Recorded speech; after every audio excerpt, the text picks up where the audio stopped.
Hello student, welcome to friends at preparation YouTube channel. और इस channel पर मैं लेके आता हूँ एजुकेशनल वीडियो। मेरा नाम कृष्णा शाह है और मैं आपको आज पढ़ाने वाला हूँ आपकी मैथ्स की बुक, जो आपकी एनसीईआरटी बुक है, क्लास 11th की बुक है। इससे पढ़ाने वाला हूँ चैप्टर 1। और चैप्टर 1 हमने पहले स्टार्ट कर लिया था। आज कर रहे हैं इस चैप्टर से एक्सरसाइज 1.3। और 1.3 का बेटा ये सेकंड पार्ट है। फर्स्ट पार्ट में हम लोगों ने क्वेश्चन नंबर 1 से स्टार्ट करके क्वेश्चन नंबर 5 तक सॉल्व कर लिया था। तो आज हम लोग कर रहे हैं क्वेश्चन नंबर 6 ऑनवर्ड स्टार्ट कर रहे हैं और आज ये एक्सरसाइज हम लोग कंप्लीट कर लेंगे। ठीक है, तो चलो फिर स्टार्ट करते हैं। अगर चैनल पे नए हो, पहली बार वीडियो को देख रहे हो, पहली बार क्लास अटेंड कर रहे हो, तो चैनल सब्सक्राइब जरूर कर लेना। ठीक है, ताकि आपको नोटिफिकेशन मिल सके। और इसके लिए करना होगा आपको बेल को प्रेस। ठीक है, क्वेश्चन नंबर 6 जो आपकी थर्ड एक्सरसाइज से है, एक्सरसाइज 1.3 से, इसमें आपसे पूछा जा रहा है right the following in S interval. आपको इसके अंदर क्या करना है, क्वेश्चन नंबर 6 के अंदर इसको इंटरवल की फॉर्म में कन्वर्ट करना है। कैसे कन्वर्ट करते हैं, पहले कुछ बेसिक चीजें मैं आपको सिखा रहा हूं, पहले वो समझ लो, फिर उसके बाद इस क्वेश्चन को आप इजीली कर पाओगे। जब हम इंटरवल में कन्वर्ट करते हैं, इंटरवल को हम दो तरीके से लिखते हैं। एक होता है ओपन इंटरवल, ठीक है, और एक होता है आपका क्लोज इंटरवल। एक आपका ओपन इंटरवल होता है और दूसरा आपका होता है क्लोज इंटरवल होता है। और दोनों में डिफरेंस क्या है आज मैं वो आपको बताने वाला हूं। तो जो ओपन इंटरवल होता है उसे हम इस तरह से लिखते हैं। ठीक है, इस तरह से लिखते हैं, यानी कि इसमें क्या, जैसे एक लिमिट है कि मान लीजिए एक लिमिट है कि 5 से लेकर के 15 तक है। ठीक है, 5 से स्टार्ट होकर के 15 तक है। कहां से 5 से स्टार्ट करेंगे 15 तक जाएंगे। और जब ये ब्रैकेट यूज करते हैं, इसका मतलब ये होता है कि इसमें 5 इंक्लूड नहीं है और 15 इंक्लूड नहीं है। इट मींस ये हुआ 5 से 15 का मतलब हुआ जो नंबर इंक्लूड है वो है 6, 7, 8, 9, 10, 11, 12, 13, 14। ठीक है, यानी कि आप ये बोल सकते हो कि 5 और 15 इंक्लूड नहीं होगा। अब बात करते हैं क्लोज इंटरवल की। तो क्लोज इंटरवल की मीनिंग सिर्फ सिंपली इतना होता है कि सिमिलरली मैं एक और एग्जांपल ले रहा हूं। यहां भी मैंने 5 और 15 ले लिया, 5 से स्टार्ट होकर 15 तक। इसमें हम लोग क्या करते हैं कि जो जिस तरह से आपने ओपन इंटरवल में जो इसके एलिमेंट्स लिखे थे आपने 6, 7, 8, 9, 10, 11, 12, 13, 14। ठीक है, इसमें क्या करेंगे, जब इस तरह से ब्रैकेट यूज किया जाता है, यानी कि जब क्लोज इंटरवल होता है, तो इसमें ये जो लास्ट में है, यानी जो 15 दिख रहा है आपको, इसको भी इंक्लूड करेंगे। और इधर जो 5 आपको दिख रहा है, इसे भी आगे इंक्लूड करेंगे। यानी कि ओपन इंटरवल में क्या होता है कि इसके इनिशियल पॉइंट को, यानी कि जो 5 है, और जो इसका टर्मिनेट करने वाला पॉइंट है, जो लास्ट पॉइंट है 15, इन दोनों को इंक्लूड नहीं करते हैं। और जब हम बात करें क्लोज इंटरवल की, तो क्लोज इंटरवल में क्या होता है कि इसके इनिशियल पॉइंट को भी इंक्लूड करते हैं और इसका जो लास्ट पॉइंट भी होता है। यानी कि आप ये बोल सकते हो जहां से लिमिट स्टार्ट हो रही है, 5 से स्टार्ट हो रही है, तो 5 को भी इंक्लूड करोगे, और खत्म कहां पे हो रही है, 15 पे खत्म हो रही है, तो 15 को भी इंक्लूड करोगे। बस इतना ये बेसिक डिफरेंस है दोनों ओपन इंटरवल में और क्लोज इंटरवल में। लेकिन क्वेश्चन इतना भी सिंपल आपके लिए नहीं आने वाला है। उसमें कई बार क्या करेंगे, आपसे दोनों को मिक्स करके आपको देंगे, यानी कि ओपन और क्लोज इंटरवल दोनों मिक्स करके देंगे। किस तरह से, लो मैं एक एग्जांपल लेके आपको दिखाता हूं कि आपको अगर मान लीजिए कोई नंबर ऐसे दे दिया जाता है कि 5 to 8। अब ध्यान से देखो, यहां तो मैंने ब्रैकेट ओपन इंटरवल वाला बनाया है और इधर मैंने ब्रैकेट कैसा बनाया, क्लोज इंटरवल वाला बनाया। इसका मतलब ये हुआ कि इस इंटरवल के अंदर आप ये लिखोगे 6, 7, 8। ठीक है, यानी कि 5 तो इंक्लूड नहीं होगा लेकिन 8 इंक्लूड होगा। 5 इंक्लूड क्यों होगा, क्योंकि यहां इंक्लूड इसलिए नहीं होगा 5, क्योंकि ये क्या है, ओपन इंटरवल है। लेकिन जब हम 8 की बात करें तो 8 क्लोज इंटरवल है, इसलिए 5 को यहां इंक्लूड किया जा रहा है। तो ये जो आपको बेसिक जो टर्म्स में आपको कॉन्सेप्ट बता रहा हूं, इसे एक बार ध्यान से समझ लो, फिर आपको ये क्वेश्चन बहुत इजी लगने वाला है। पहले मैंने आपको ओपन इंटरवल के बारे में बताया, फिर नेक्स्ट मैंने आपको क्लोज इंटरवल के बारे में बताया, अब मैं आपको मिक्स बता रहा हूं, पहले ओपन बाद में क्लोज है। अब एक और एग्जांपल और लेते हैं जिससे सारे प्रॉब्लम आपके सारे क्वेश्चन इस टाइप के सॉल्व हो जाएंगे। अब देखो अगेन सिमिलर लिया है मैंने, 5 to 8 लिया है, लेकिन थोड़ा चेंज कर दिया है। पहले क्लोज इंटरवल है, बाद में ओपन इंटरवल है। इसका मतलब ये हुआ कि इसमें 5 इंक्लूड हो जाएगा, 5, 6, 7। 8 को इंक्लूड नहीं करेंगे। क्यों नहीं करेंगे, क्योंकि 8 हमारा कैसा है, ओपन इंटरवल है, तो 8 नहीं आएगा। लेकिन 5 क्लोज इंटरवल है, इसलिए 5 को लिखेंगे। तो ये बेसिक डिफरेंस है ओपन इंटरवल और क्लोज इंटरवल में। और आपको जो एग्जाम में जो क्वेश्चन मोस्टली आपसे पूछा जाता है वो मिक्स वाला ही पूछा जाता है। तो जब क्वेश्चन को अटेम्प्ट करें थोड़ा सा ध्यान से पढ़ना है आपको, और कुछ नहीं। चलो अब करते हैं क्वेश्चन को। तो क्वेश्चन नंबर 6 में आपसे बोला गया जा रहा है कि write the following as interval. आपको इसे इंटरवल की फॉर्म में लिखना है। ठीक है, अब सेक्स की डेफिनेशन दी गई है आपको कि भाई ये x such that x belongs to r। r क्या होता है? रियल नंबर होता है, रियल नंबर से बिलोंग करता है, और इसकी लिमिट दी गई है -4 से ग्रेटर होगी x और +6 से इक्वल टू और लेस देन होगी। तो देखो यहां पे क्या इक्वल टू का साइन यूज नहीं किया, यहां पे सिर्फ ग्रेटर देन यूज किया है। इट मींस यहां पे तो ये क्या होगा? ओपन इंटरवल हो जाएगा, यानी कि आप ये बोलोगे कि ये -4 इस तरह लिख लोगे, और इधर देखो इक्वल टू का साइन यूज कर लिया, यानी कि 6 भी इंक्लूड है इसके अंदर, तो 6 क्या हो जाएगा? क्लोज इंटरवल हो जाएगा। ठीक, आई होप क्लियर हो गया होगा। दोबारा समझो, देखो -4 जो लिखा है, -4 से स्टार्ट हो रहा है, लेकिन यहाँ इक्वल टू का साइन नहीं है, सिर्फ ग्रेटर देन का साइन है, तो इसलिए मैंने ओपन इंटरवल लिखा है। और यहां इक्वल टू का साइन भी है, ग्रेटर देन इक्वल टू है। देखो नीचे जो है ना ये साइन, इस साइन का मतलब होता है ग्रेटर देन इक्वल टू, और कभी जब आपको ये साइन मिले इसका मतलब होता है लेस देन इक्वल टू। ठीक है, तो यानी कि 6 यहां पे क्या है? क्लोज इंटरवल में। तो आप लिमिट इस तरह से, इसकी जो लिमिट लिखोगे इस तरह लिखोगे इंटरवल को कि x such that x belongs to r, -4 से ग्रेटर है x is greater than -4 and less than equal to 6 से लेस देन है इक्वल टू है। ठीक है भाई, तो ये आपका आंसर आ गया। ठीक है, बाकी नेक्स्ट करते हैं। चलो नेक्स्ट में क्या पूछा जा रहा है आपसे कि x such that x is a real number, r means real number होता है, कि -12 से ग्रेटर है बट -10 से लेस देन है। अगेन -12 से ग्रेटर है, -10 से लेस देन है। तो देखो इक्वल टू का साइन किसी में भी यूज नहीं हुआ है, तो क्लियर मीनिंग समझ में आ गई होगी आपको कि ये क्या है? दोनों ही ओपन इंटरवल के अंदर है। बहुत इजी है, तो देखो इस तरह लिख सकते हो -12 और -10। ठीक है, दोनों चीज लिख सकते हो ऐसे, दोनों साइड -12 आ गया, -10 कोमा तो लगाते ही हैं हम लोग इंटरवल लिखते टाइम में, लिख लिया। और ये ब्रैकेट कौन सा यूज करना है? दोनों साइड ओपन इंटरवल यूज करोगे। रीजन क्या है? रीजन सिंपल सा है, क्या कि दोनों तरफ इक्वल टू का साइन नहीं है आपके पास, ग्रेटर देन और लेस देन का साइन है, तो इस हिसाब से मैं इस तरह से लिख सकता हूं। ठीक है, चलो अब नेक्स्ट करते हैं। बहुत इजी है ना, नेक्स्ट कर सकते हो, वीडियो पॉज करके एक बार ट्राई करके देखो, बहुत इजी है, कर सकते हो आप लोग। थर्ड में आपसे बोला जा रहा है x such that x belongs to r, r means real number, x is greater than equal to 0, 0 से ग्रेटर देन इक्वल टू, यानी कि 0 इंक्लूड होगा। इंक्लूड होने का मतलब ये देखो इक्वल टू का साइन दिख रहा होगा, ये जो लाइन जा रही है, यानी कि कुछ इस तरह से है ना। ये बेटा ये जो बच्चे, ये जो स्टूडेंट, ये जो आपको लाइन दी गई, ये इक्वल टू का साइन है, 0 से ग्रेटर देन और इक्वल टू। बट यहाँ पे जो लास्ट में जहां पे टर्मिनेट हो रहा है लेस देन 7, यानी 6 तक ही लिख सकते हो, इक्वल टू का साइन नहीं है। इट मींस ये वाला क्या है? ये आपके पास, ये जो है आपके पास ओपन इंटरवल है, और ये जो आपके पास क्या है? क्लोज इंटरवल है। तो लिमिट कैसे लिखेंगे? इस तरह लिखेंगे कि भाई 0 के पास तो क्लोज इंटरवल और 7 के साथ ओपन इंटरवल लगा देंगे। तो x such that x belongs to r, x is greater than equal to 0 and less than 7, 0 से ग्रेटर और इक्वल हो जाएगा और 7 से लेस देन हो जाएगा। इट मींस आप लिख सकते हो x में ये जो इंटरवल आप लिखोगे कि close interval at 0 and open interval at 7। ठीक है, 0 पे आपका क्लोज इंटरवल है और क्लोज 7 पे आपका ओपन इंटरवल है। चलो अब लास्ट पार्ट देख लेते हैं 6 क्वेश्चन का। इसमें आपसे बोला जा रहा है x such that x belongs to r, r means real number, x belongs to real number and this way. Reason condition जो आपको दी गई है इस तरह से कि x is greater than equal to 3, 3 से ग्रेटर और इक्वल टू, ओके, यानी कि क्लोज इंटरवल की बात की जा रही है, एंड 4 से भी less than equal to, again equal to है, तो ये भी क्या है? आपके पास क्लोज इंटरवल है। Again both side, initial point पे भी आपको क्लोज इंटरवल है और एंड जहां पे ये टर्मिनेट हो रहा है वहां भी आपके पास ये क्लोज इंटरवल है। बहुत सिंपल है, ये तो बहुत सिंपल हो गया कि यहाँ पे क्या लिखोगे? 3 एंड 4, और 3 के पास भी क्लोज इंटरवल लगा दोगे और 4 के पास भी, यानी कि दोनों साइड आपका ये क्लोज इंटरवल लगेगा। क्यों ऐसे? देखो ये हमने कैसे पहचाना? इक्वल टू का साइन से पहचाना। तो आई होप आपको ये ओपन इंटरवल, क्लोज इंटरवल क्या होते हैं, ये कॉन्सेप्ट क्लियर हो गया होगा।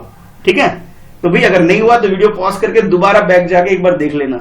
ठीक है, ये जो स्टार्टिंग में मैंने आपको समझाया था सारी प्रॉब्लम यहां से सॉल्व हो जाएगी। चलो अब करते हैं नेक्स्ट क्वेश्चन नंबर 7। अब क्वेश्चन नंबर 7 में आपसे बोला जा रहा है right the following intervals in set builder form.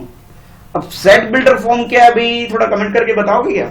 Starting में जब मैंने आपको बोला था, एक वीडियो बोला था मैंने आपको देखने के लिए, अगर आपने वो देख लिया मेरा सेट वाला वीडियो, अभी भी कह रहा हूं डिस्क्रिप्शन में है कॉन्सेप्ट वाली वीडियो, जरूर देख लो, नहीं देखा है तो। सेट्स को लिखने के बेटे 2 तरीके होते हैं स्टूडेंट्स, 2 तरीके लिखने के सेट्स को लिखने का। एक तरीका होता है, यहां पे लिख देता हूं मैं, सेट्स को लिखने का 2 तरीका होता है। एक होता है सेट बिल्डर फॉर्म, ठीक है, क्या होता है? Set builder form. और नेक्स्ट होता है सेट रोस्टर फॉर्म। अब दोनों में सोच रहे हो सर ये डिफरेंस क्या है? अभी बताते हैं भाई। सेट बिल्डर फॉर्म में क्या होता है, कंडीशन लिखी जाती है सेट बिल्डर फॉर्म के अंदर, ठीक है, कंडीशन लिखी जाती है। और सेट रोस्टर फॉर्म में क्या, एज इट इज जो भी वैल्यू होती है उसको एज इट इज लिख दिया जाता है, ठीक है। सेट बिल्डर फॉर्म में कंडीशन या प्रॉपर्टी या स्टेटमेंट लिख करके सेट को रिप्रेजेंट किया जाता है।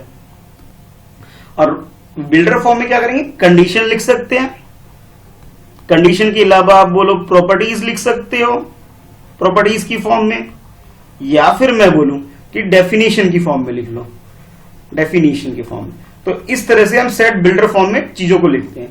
और सेट रोस्टर फॉर्म में क्या करते हैं, एलिमेंट को, जो भी एलिमेंट होता है उसे एज इट इज लिख देते हैं। ये सेट्स के लिए जो ब्रैकेट यूज इस तरह हम लोग करते हैं, इसके अंदर जो भी वैल्यू होती है, सपोज 1 2 3 एलिमेंट है, एज इट इज नोट कर देते हैं। ये याद करो, मैंने आपको जब स्टार्ट किया था पहले भी दिखाया था, चलो एक बार दिखा देता हूं, आपको थोड़ा ज्यादा क्लियर हो जाएगा कि मैं कहना क्या चाह रहा हूं। तो ये देखो बच्चों, ये जो है आपके पास सेट को रिप्रेजेंट कैसे करते हैं। मैं बार बार जिस वीडियो की बात कर रहा हूं आपसे, उसकी के अंदर मैंने आपको ये डिटेल में समझाया था कि सेट रोस्टर फॉर्म क्या होता है, सेट बिल्डर फॉर्म क्या होता है। जब हम सेट को रिप्रेजेंट करते हैं तो मैंने आपको बताया दो तरीके से रिप्रेजेंट करते हैं। फर्स्ट है आपका सेट बिल्डर फॉर्म, सेकंड आपका पास है set roster form. Roster form में जैसे ये देखो, एक डिस्क्रिप्शन में दिया गया आपके पास कि set of all vowels in English alphabet. English alphabet के सारे वोवल अगर मुझे लिखने हो तो किस तरह लिखूंगा। एक तो सेट बिल्डर फॉर्म में क्या होगा, आप लिख सकते हो X such that X is a vowel in English alphabet. मैंने क्या किया, एक डेफिनेशन की तरह लिख दिया इसके अंदर। अगर रोस्टर फॉर्म की बात करें तो इसमें क्या किया, जो भी इसके एलिमेंट बनेंगे, क्या क्या बनेंगे, ए ई आई ओ यू, तो एज इट इज उसे लिख दिया। सिमिलरली और भी चीज एग्जांपल है, आप सीख सकते हो। और ये कुछ नोटेशन के बारे में बताया था। नोटेशन यानी कि जिस तरह से आप क्लास 10 तक पढ़ते हुए आ रहे थे, तो आप ये करते थे, लेट एक्स बी द, जो अननोन चीज होती है उसे बोलते थे let X be the cost of this, let X be the this and this, suppose that, इस तरह करते थे। तो इस प्रोसेस को बोलते हैं नोटेशन। बेटा क्या बोलते हैं इसको, नोटेशन बोलते हैं बच्चों। और ये कुछ फिक्स नोटेशन है जिसके बारे में आपको पता होना चाहिए। N4 होता है नेचुरल नंबर, ठीक है, नोटेशन के लिए यूज होता है। क्यू का मतलब होता है कि आप रेशनल नंबर्स को यूज करते हैं क्यू। आर की मीनिंग होती है रियल नंबर, जो भी क्वेश्चन नंबर 6 में मैं बार बार बोल रहा था, R means real number, real number. और पी मीन्स होता है प्राइम नंबर्स। और जेड का मतलब इंटीजर होता है, इंक्लूडेड पॉजिटिव एंड नेगेटिव सारे इंक्लूड होते हैं। अगर मैं ई की बात करूंगा, कैपिटल ई की, इट मीन्स होता है इवन इंटीजर। और ओ की बात करूंगा तो ओ मीन्स होता है ऑड इंटीजर। ये नोटेशन है, ये आपको पता होना चाहिए। चलो आप क्वेश्चन करते हैं, अपने क्वेश्चन पे वापस चलते हैं कि क्या आपके लिए क्वेश्चन है। अब इस क्वेश्चन में, यानी कि क्वेश्चन नंबर 7 में आपसे बोला गया था कि आप सेट बिल्डर फॉर्म में लिखो। बिल्डर फॉर्म का मतलब है आपको कंडीशन लगानी है, प्रॉपर्टी लगा यूज कर सकते हो, या फिर डेफिनेशन यूज करके लिखना है। तो ये देखो, यहाँ पे जो फर्स्ट है, इसका मतलब बोला जा रहा है कि जो एलिमेंट है वो -3 से स्टार्ट होकर के 0 तक जा रहे हैं। लेकिन -3 इधर क्या है, आप ये जो आपके पास है ये क्या है, ओपन इंटरवल है। ओपन इंटरवल की वैल्यू क्या होती है, इसका मीनिंग ये होता है कि -3 इंक्लूड नहीं है। तो इसके अंदर इंक्लूड क्या है, -2 इंक्लूड है, -1 इंक्लूड है, और 0 इंक्लूड नहीं होगा। क्यों, क्योंकि ये भी यहाँ पे क्या है, ओपन इंटरवल है। तो इसके अंदर वैल्यू क्या है कि भाई वैल्यू हो जाएगी इसके पास -2 -1 हो जाएगी, ठीक है, ये इसकी वैल्यू हो जाएगी। अगर मुझे इसे लिखना हो सेट बिल्डर फॉर्म में, कंडीशन लगानी हो, तो मैं किस तरह लगाऊंगा, इस तरह लगाऊंगा कि एक्स सच दैट, एक्स की मीनिंग क्या है, एक्स मीन्स होता है एलिमेंट। एक्स को हमने क्या जूम कर लिया, एलिमेंट जो इसके अंदर है। एक्स की मीनिंग यहाँ पे एलिमेंट है। और ये जो डबल डॉट है, इसकी मीनिंग होती है सच दैट, ठीक है, ये बेसिक चीज है, ये आपको पता होना चाहिए। तो इसे रीड करेंगे, इसे ब्रैकेट लिखेंगे, X such that X belongs to R. ये जो एप्सिलॉन यूज करते हैं, इसका मतलब होता है बिलोंग्स टू, यानी कि इसे बिलोंग करता है, बिलोंग्स टू, ठीक है। तो आप रीड करोगे X such that X belongs to R, R means real number, और इसकी जो वैल्यू है -3 से ग्रेटर होगी। इक्वल टू की नहीं होगी, क्योंकि ये ओपन इंटरवल है। ओपन इंटरवल में इक्वल टू का साइन नहीं आता, क्लोज इंटरवल होता तो इक्वल टू का साइन आता। तो आप ये लिखोगे -3 से ग्रेटर होगी बट लेस देन 0 होगी। यहां भी देखो ओपन इंटरवल है, इसलिए यहां भी इक्वल टू का साइन नहीं आएगा, ठीक है। चलो अब नेक्स्ट देखते हैं, 6 से स्टार्ट होकर के 12 तक। ओके, तो आप लिख सकते हो X such that X is greater than equal to 6 and less than equal to 12, ठीक है। ये देखो, ये लिखा है ना मैंने कि X such that equal to लिखोगे पहले, एज इट इज नोट करोगे 16 12, क्लोज इंटरवल है, यानी कि क्लोज इंटरवल की मीनिंग क्या होगी कि आपने इक्वल टू का साइन लगाना है। एक्स सच दैट एक्स, आपने क्या अज्यूम कर लिया, एलिमेंट्स, तो X such that X belongs to R, R means real number, और ये 6 के इक्वल टू और ग्रेटर होगी। इक्वल टू क्यों लगा रहा हूं, क्योंकि ये क्लोज इंटरवल है, ठीक है, और लेस देन इक्वल टू 12 है, 12 के लेस देन और इक्वल टू होगी, ठीक है। इक्वल टू का साइन अगेन क्यों लगा रहा हूं, वो इसलिए लगा रहा हूं क्योंकि ये क्लोज इंटरवल है। ये देखो 6 के पास भी क्लोज इंटरवल है और 12 के पास, अभी थोड़ी देर पहले बताया था ना, ये क्लोज इंटरवल के लिए यूज होता है, और ओपन इंटरवल के लिए ये वाला ब्रैकेट यूज होता है। ये क्लोज के लिए यूज होता है और ये वाला ओपन के लिए यूज होता है। तो दोनों साइड यहां पे क्या है, क्लोज है, इसलिए मैंने इक्वल टू का साइन लगा दिया। अब देखते हैं थर्ड में आपसे बोला जा रहा है कि 6 से स्टार्ट होकर के 12 तक, बट 6 क्या है, ओपन इंटरवल है, तो ओपन इंटरवल का मतलब है आप ग्रेटर देन का साइन लगाओगे, लेस देन का साइन लगाओगे, इक्वल टू का साइन नहीं लगाओगे। अब क्लोज में क्या है, ग्रेटर देन इक्वल टू का साइन के साथ साथ आपको क्या लगाना होगा, इक्वल टू का साइन भी लगाना होगा, जो कि मैंने थर्ड में किया है। देखो X such that X belongs to R, R से बिलोंग कर रहा है, और जो एक्स की वैल्यू है 6 से ग्रेटर है, 6 से ग्रेटर है, देखो ये हो गया, और 12 से लेस देन है, 12 से लेस देन है। अब ये क्लोज इंटरवल 12 पे है, 12 पे क्या है, क्लोज इंटरवल है, इसलिए मैंने यहां पे इक्वल टू का साइन लगा दिया, ठीक है। तो जब भी आप सेट बिल्डर फॉर्म लिखोगे, ये छोटी छोटी बातें आपको ध्यान में रखनी है। नेक्स्ट जो लास्ट पार्ट है आपका इसमें, कि फोर्थ पार्ट जो मैं कर रहा हूं, -23 से ग्रेटर है एंड +5 से स्मॉलर है, ठीक है। तो आप लिखोगे X such that X belongs to R, R means real number, और -23 से ग्रेटर एंड इक्वल टू। अब बोलोगे इक्वल टू क्यों है, वही पुराना रीजन है हमारा सिंपल सा, कि भाई रीजन क्या है कि ये क्लोज इंटरवल है, ये वाला ब्रैकेट यूज हो रहा है, ठीक है, क्लोज इंटरवल वाला। और यहां पे 5 पे क्या करना है आपने, ओपन इंटरवल वाला यूज करना है, यानी ओपन इंटरवल का मतलब है इक्वल टू का साइन नहीं लगाओगे। तो इस तरह से आप क्वेश्चन नंबर 7 को कंप्लीट कर सकते हो। आई होप आपको सेट बिल्डर फॉर्म क्लियर हो गया होगा, और इंटरवल को कैसे यूज करते हैं ये भी मेरे ख्याल में आपको समझ में आ गया होगा, ठीक है। चलो अब देखते हैं नेक्स्ट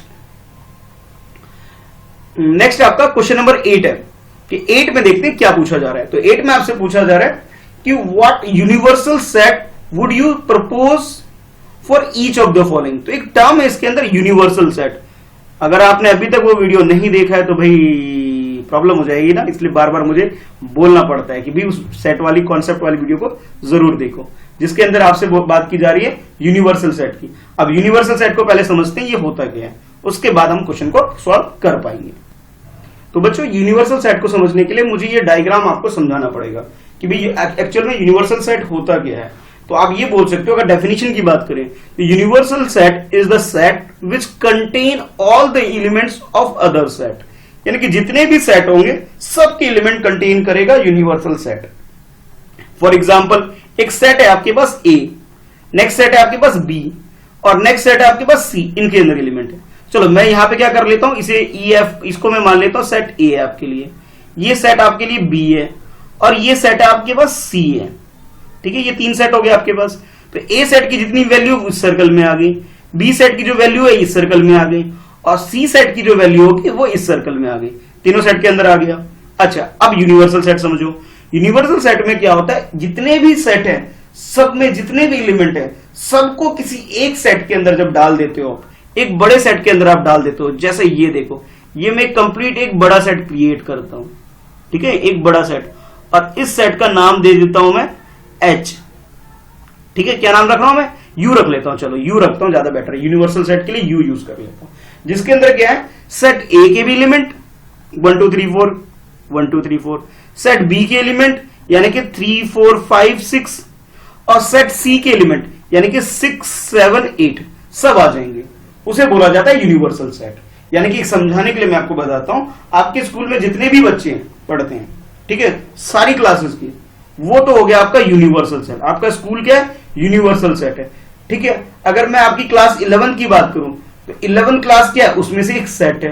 क्लास 10 की बात करूं वो भी एक सेट है, और जब हम सारी क्लास को कंबाइंड कर देंगे, पूरा स्कूल कंबाइंड हो गया, तो वो बन गया यूनिवर्सल सेट, ठीक है।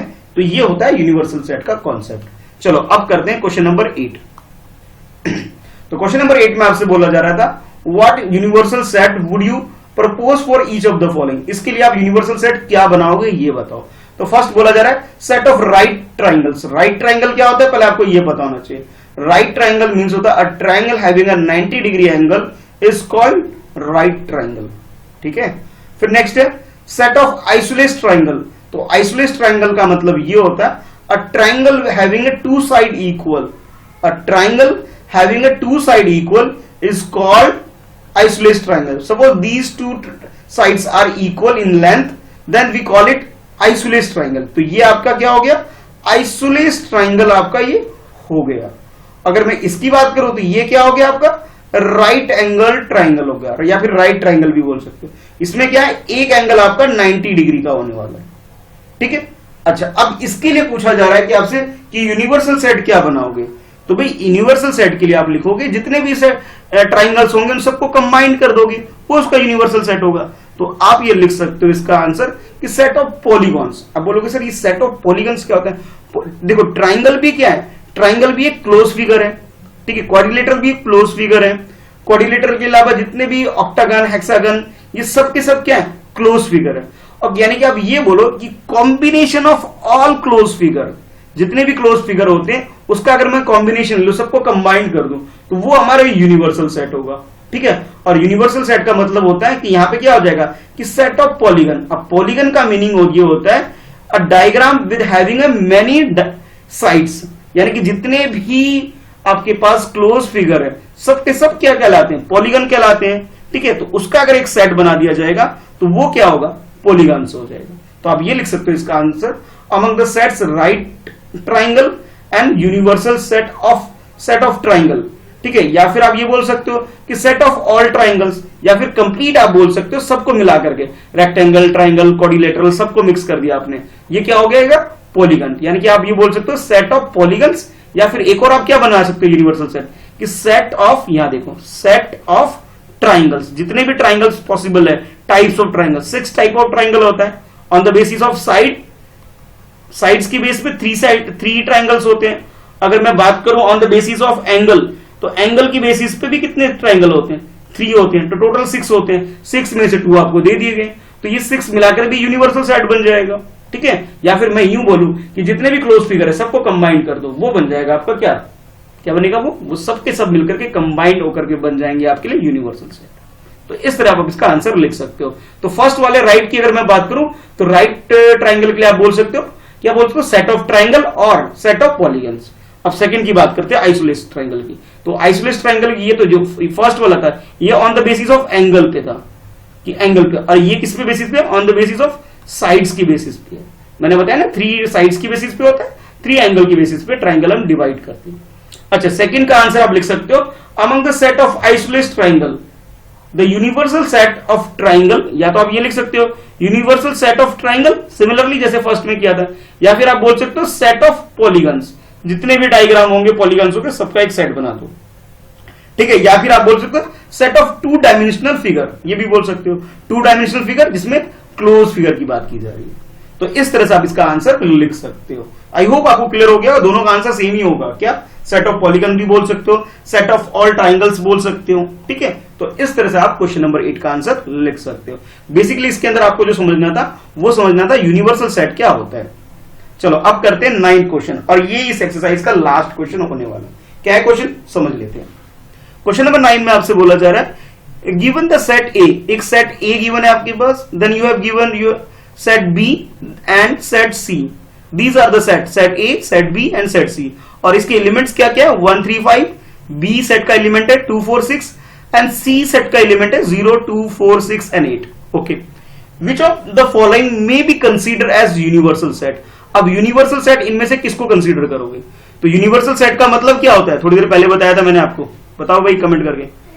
यूनिवर्सल सेट मीन्स होता है सेट ऑफ ऑल सेट, कि जितने भी सेट है सबके एलिमेंट इसके अंदर आ जाएंगे, ठीक है। यानी कि ए का भी, बी का भी, सी का भी, ठीक है, उसको हम यूनिवर्सल सेट कहेंगे। जैसे फॉर एग्जांपल सोल्यूशन करने से पहले मैं अगर बनाना चाहूं तो ये मेरा बनेगा, जैसे ए सेट के एलिमेंट ले लो 1 2 सॉरी 2 नहीं है 5 है, 1 3 5 हो गया। सेकंड का क्या है 2 4 6, ठीक है भी, मैं 2 4 6 भी ले लेता हूं, 2 4 6 हो गया, ठीक है। अच्छा, उसके बाद सी का पार्ट, सी में लेना चाहूं तो 0 ले लिया, 0 2 ऑलरेडी ले चुका है इसलिए रिपीट नहीं करूंगा, 4 ऑलरेडी डन इसलिए रिपीट नहीं करूंगा, 6 भी ऑलरेडी ले चुका हूं रिपीट नहीं करूंगा। नेक्स्ट 8, तो ये 8 और ले लूंगा, ये बन गया मेरा यूनिवर्सल सेट। इन तीनों का कंबाइंड करके एक यूनिवर्सल सेट यू बन जाएगा इस तरह से, ठीक है। अब आपसे वन बाय वन पूछा जा रहा है कि ये ए बी सी तीनों के बारे में बताओ कि इनके लिए यूनिवर्सल सेट क्या होगा। ये चार आपके पार्ट्स तरीके, जैसे फर्स्ट पार्ट में बोला गया 0 1 2 3 4 5 6, देखो 8 है, 8 यहां पर है, 8 इससे बिलोंग नहीं करता है, यूनिवर्सल सेट नहीं बनेगा। नेक्स्ट 5 का मतलब होता है जब कोई भी एलिमेंट नहीं होता है तो हम कंसीडर करते हैं उसे 5 कर लेते हैं, लेकिन बट यहां पे तो भाई है सेट है, तो ये भी पॉसिबल नहीं है। नेक्स्ट थर्ड में देखो 0 1 2 3 4 5 6, देखो 9, देखो 0 1 सारे हैं, लगभग सारे हैं सारे। चलो देखो कैसे करेंगे। पहले फर्स्ट पार्ट का आंसर जो लिखोगे आप स्टेटमेंट, ये तो मैं समझाने के लिए आपको यूनिवर्सल सेट बता रहा था कैसे बन सकते हैं। अब आंसर कैसे लिखोगे जरा वो देखो, ठीक है। वो इस तरह लिखोगे आंसर। जैसे फर्स्ट की बात करते हैं तो भाई सबसेट याद करो, मैंने आपको सबसेट के बारे में बताया था। जब कोई एक ये मैं एक एग्जांपल लेके बताता हूं आपको सबसेट के बारे में। सबसेट की मीनिंग ये होती है, अ सेट इज, कोई भी एक सेट है ए, उसको आप सबसेट जब बोलोगे जब इसके सारे एलिमेंट, जो भी इसके एलिमेंट होंगे, इसके सारे एलिमेंट अगर बी के अंदर हो तो उसे आप बोलोगे कि ए किसका, बी का सबसेट है, यानी कि आप इसे रीड करोगे A is a subset of B, ये इसकी मीनिंग होती है। अच्छा अब आते हैं इसमें, वी नो दैट ए क्या है, A is a subset of this, ठीक है भाई, B is a subset of this, but C is not subset of this, ठीक है। यानी कि जो मैंने आपको स्टार्टिंग में बोला था कि 8 बिलोंग्स नहीं करता इसके अंदर, ये देखो ये 8 इसके अंदर बिलोंग नहीं करता, इस वाले सेट के अंदर, जो ये जो सेट है आपके पास, इसके अंदर 8 नहीं है, ठीक है, 8 नहीं है आपके पास। तो आप ये कहोगे कि भी ये तो ए तो बिलोंग कर जाता है इससे, ओके डन, ए के सारे एलिमेंट है, बी के भी सारे एलिमेंट इसके अंदर है, बट सी के सारे एलिमेंट इसके अंदर नहीं है। कौन सा एलिमेंट नहीं है, 8 नहीं है, बाकी तो है, कौन कौन से, एक बार दोबारा देख लेते हैं क्वेश्चन को। तो इसके अंदर आपके पास 0 है, 2 है, 4 भी है, 6 भी है, बट 8 नहीं है, तो 8 इससे बिलोंग नहीं करता है, ठीक है। तो आप लिख सकते हो 8 does not belongs to given set, जो आपके पास जो गिवन सेट है ये वाला 0 1 2 3, मैं यू मान लेता हूं उसे, इसे बिलोंग नहीं करता, नॉट बिलोंग्स टू है, क्रॉस लगा दिया, तो इसमें इट मींस ये क्या हो जाएगा, ये इसका यूनिवर्सल सेट नहीं होगा। तो आंसर लिखोगे hence the set, this set 0 1 2 3 4 5 6 can not be the universal set. Reason क्या है, 8 इससे बिलोंग नहीं करता, ठीक है। उसके बाद तो ठीक है, फिर ए की बात करें तो ये जो फर्स्ट वाला है ये इसका पॉसिबल नहीं होगा यूनिवर्सल सेट, क्योंकि सी के सारे एलिमेंट इसके अंदर नहीं है। अब चलते हैं सेकंड पार्ट के अंदर। तो सेकंड पार्ट में आपसे 5 बोला गया था, तो 5 ए से बिलोंग करता है, बी से बिलोंग करता है, बिल्कुल करता है, सी से बिलोंग करता है, बिल्कुल करता है। 5 का मतलब होता है नल, जब कुछ भी नहीं होता तो उसके अंदर हम ये कंसीडर करते हैं every set is belongs to 5, कि जितने भी सेट हैं उसके अंदर ये 5 एलिमेंट होगा, ठीक है। तो ये आपसे बोला गया कि 5 इसका यूनिवर्सल सेट बन सकता है, तो भाई सिर्फ 5 नहीं बन सकता, क्यों, 5 का मतलब होता है 0, कुछ भी नहीं है, ठीक है।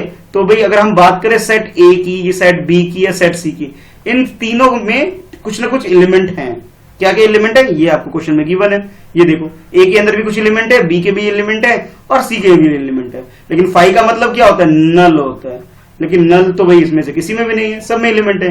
तो ये सेकंड भी आपका आंसर नहीं हो सकता। क्यों नहीं हो सकता, रीजन क्लियर है, क्योंकि 5 ए से भी बिलोंग नहीं कर रहा है, बी से भी बिलोंग नहीं कर रहा है, सी से भी बिलोंग नहीं कर रहा है। तो आप लिखोगे कि 5 A is not a subset of 5, B is not a subset of 5, C is also not subset of 5, therefore या हेंस आप लिख सकते हो 5 can not be universal set for ABC. तो ए बी और सी जो सेट है उसके लिए यूनिवर्सल सेट 5 नहीं बन पाएगा, ठीक है। अब हम बात करते हैं थर्ड की। तो थर्ड में जैसा कि मैंने आपको बोला कि ये सारे एलिमेंट हैं, देखो अब इस थर्ड वाले में देखो 1 2 3 है इसके पास, ये रहा 1 2 3, हाँ भाई ए तो बिलोंग्स कर जा रहा है, ए के सारे एलिमेंट है इसके पास। बी से बी की बात करते हैं, बी के पास 4 2 4 6, 2 यस 2 है, 4 भी है इसके पास, 6 भी है, बी से भी कंडीशन सेटिस्फाई हो गई। अब बात करते हैं सी से। तो सी में आपके पास 0 2 4, चलो एक एक करके चेक करते हैं। 0, हाँ भाई 0 है, 0 है, 0 के अलावा 2 बिल्कुल 2 भी है अभी। नेक्स्ट 4 भी कंटेन करता है, यस कंटेन कर रहा है। 4 के बाद 6 यस, सी भी कंटेन, 6 भी कंटेन करता है। नेक्स्ट 8 भी कंटेन करता है, यानी कि सारे एलिमेंट क्या है, इससे कंटेन कर रहे हैं, इसके अंदर सारे के सारे एलिमेंट बिलोंग्स करते हैं। तो आप जब आंसर लिखोगे, ये तो मैंने आपको बताया कि आपको आइडेंटिफाई कैसे करना है, कि 1 बाय 1 सारे एलिमेंट को आप चेक कर लो। जब आंसर लिखोगे स्टूडेंट्स तो इस तरह लिखोगे, कैसे कि भाई ए जो है, A is a subset of given set, ये गिवन सेट है आपके पास, ये बड़ा सा, ए सबसेट है, हाँ भी है सबसेट है। कैसे चेक किया आपने? सारे एलिमेंट को देख के चेक किया। ए से ओके हो गया। बी की बात करते हैं, हाँ बी के सारे एलिमेंट इससे मैच कर रहे हैं, यस मैच कर रहे हैं, तो बोलोगे B is a subset of this, जो गिवन सेट है इसका बी सबसेट बन गया भाई, ये भी कंडीशन सेटिस्फाई होगी। नेक्स्ट सी सेट को चेक किया हमने, तो सी के अंदर भी सारे एलिमेंट है सी के, यस सी के अंदर भी सारे एलिमेंट है, यानी कि आप बोल सकते हो C is also a subset of given set. जो गिवन यूनिवर्सल सेट आपके पास है, इसके सारे एलिमेंट जो है, जो सी के सारे एलिमेंट ये रखता है, बिल्कुल रखता है, तीनों कंडीशन सेटिस्फाई हो गई इसके अंदर। तो देन अब you can say hence the set this, the given set universal set 0 1 2 3 4 5 6 7 8 9 10 जो एलिमेंट्स है इसके अंदर is the universal set of ABC. ABC का ये यूनिवर्सल सेट बन जाएगा। क्यों बनेगा? क्योंकि इसके पास ए के भी एलिमेंट है, बी के भी एलिमेंट है और सी के भी एलिमेंट है, इसलिए ये हमारा आंसर हो जाएगा, यानी कि ये यूनिवर्सल सेट हमारा हो गया। अच्छा अब नेक्स्ट देख लेते हैं, लास्ट पार्ट है इसका, और ये आपकी एक्सरसाइज का भी है लास्ट पार्ट है, और आपका ये एक्सरसाइज भी कंप्लीट हो जाएगी। तो इसके अंदर आपके पास है 1 2 3 4 5 6 7 8 ये एलिमेंट्स हैं। पहले ए को चेक करते हैं। ए के 1 यस 1 है, 2 नहीं चाहिए ए में हमें चाहिए 1 3 5 ओके 1 यस है, 1 है, 3 भी है, 5 भी है, ठीक है भाई, condition satisfy, 1 is okay. B को चेक करते हैं। बी के एलिमेंट क्या क्या है? 2 है, 2 के बाद नेक्स्ट 4 है, यस 4 भी हो गया, 6 भी है, बी से भी कंडीशन सेटिस्फाई हो गई। नेक्स्ट सी, तो सी में जो फर्स्ट एलिमेंट है 0 इस सेट के पास नहीं है, तो आप लिखोगे 0 is not belongs to given set. Given set आपके पास जो भी है ये पूरा, मतलब मैं लिख नहीं रहा हूं, ये समझा रहा हूं आपको क्या क्या 1 2 3 4 5 6 7 8, ठीक है। तो ये जो सेट में आपके पास, ठीक है, ये क्या है? 0 नहीं है इसके पास, यानी कि सी वाली कंडीशन सेटिस्फाई नहीं हो पा रही है, सी इसका सबसेट नहीं बन पा रहा है, तो इट मींस ये भी यूनिवर्सल सेट नहीं बन पाएगा। तो आंसर कैसे लिखेंगे? इस तरह लिखेंगे, देखो ए सबसेट है, यस ए सबसेट कंडीशन सेटिस्फाई होगी। बी सबसेट है, बिल्कुल बी के भी सारे एलिमेंट है इसके पास। सी के सारे एलिमेंट नहीं है, कौन सा एलिमेंट नहीं था? 0 is not belongs to given set. इस गिवन सेट के अंदर 0 नहीं था भाई, क्या था? 1 2 3 4 5 6 7 और 8 था, बट 0 नहीं था इसके पास, 0 does not belongs to, cross लगा दिया मैंने। तो ये आप बोल सकते हो C is not a subset of this. ये ध्यान रखना, इसका मतलब होता है बिलोंग्स टू और इसका मतलब होता है सबसेट, और जब मैं क्रॉस लगाऊंगा इसे बोलेंगे नॉट बिलोंग्स टू, और इसमें क्रॉस लगा दूंगा इसको बोलेंगे नॉट सबसेट, ठीक है। तो आप आंसर लिखोगे हेंस द सेट, तो जो आप लिखोगे लास्ट में hence the set, this set 1 2 3 4 5 6 7 8 जो एलिमेंट्स है इसके अंदर can not be the universal set for, किसके लिए universal set? A B C के लिए यूनिवर्सल सेट नहीं बन पाएंगे, ठीक है। यानी कि ओनली सी जो है हमारे पास वो यूनिवर्सल सेट की सारी कंडीशन सेटिस्फाई, सी का मतलब है थर्ड पार्ट की मैं बात कर रहा हूं, ठीक है, इसकी बात कर रहा हूं, सिर्फ इसके अंदर ये सारी प्रॉपर्टीज हैं, सारे एलिमेंट्स हैं, अदरवाइज और किसी में नहीं है। तो हमारा आंसर सिर्फ यही होगा, बाकी नहीं हो पाएगा, ठीक है। तो बच्चों ये आपका जो एक्सरसाइज 1.3 है कंप्लीट हो गया। थोड़ा सा एक्सरसाइज को प्रैक्टिस करना, कोई डाउट हो तो नीचे कमेंट बॉक्स में लिखना। मेरा सोशल मीडिया पे भी मुझे आप फॉलो कर सकते हो, वहां अपनी प्रॉब्लम को शेयर कर सकते हो, फेसबुक पे, इंस्टाग्राम पर, टेलीग्राम पे भी ग्रुप है, सबका लिंक डिस्क्रिप्शन में, ठीक है। तो आप मुझे वहां फॉलो कर सकते हो, फेसबुक पे आप मुझे सर्च कर सकते हो कृष्णा शाह के नाम से, ठीक है, या फ्रेंड्स एट प्रिपरेशन से भी सर्च करोगे तो आपको मिल जाएगा, ग्रुप मिल जाएगा, वहां ज्वाइन कर सकते हो, अपनी प्रॉब्लम पूछ सकते हो, ठीक है। टेलीग्राम पे भी आप मुझे फॉलो कर सकते हो, इसी से फ्रेंड्स एट प्रिपरेशन सर्च करो, मिल जाएगा आपको, ठीक है। तो जो भी डाउट हो पूछ सकते हो, वीडियो को लाइक करो, अपने फ्रेंड में शेयर करो, कुछ पूछना हो तो आप मोस्ट वेलकम, आपकी सारी प्रॉब्लम मैं कंसीडर करूंगा। चलो फिर मिलते हैं नेक्स्ट वीडियो में, 1.4 एक्सरसाइज करेंगे, प्रैक्टिस करते रहना, ठीक है, अपने फ्रेंड्स में शेयर जरूर, और हाँ जाते जाते वीडियो लाइक जरूर करके जाना।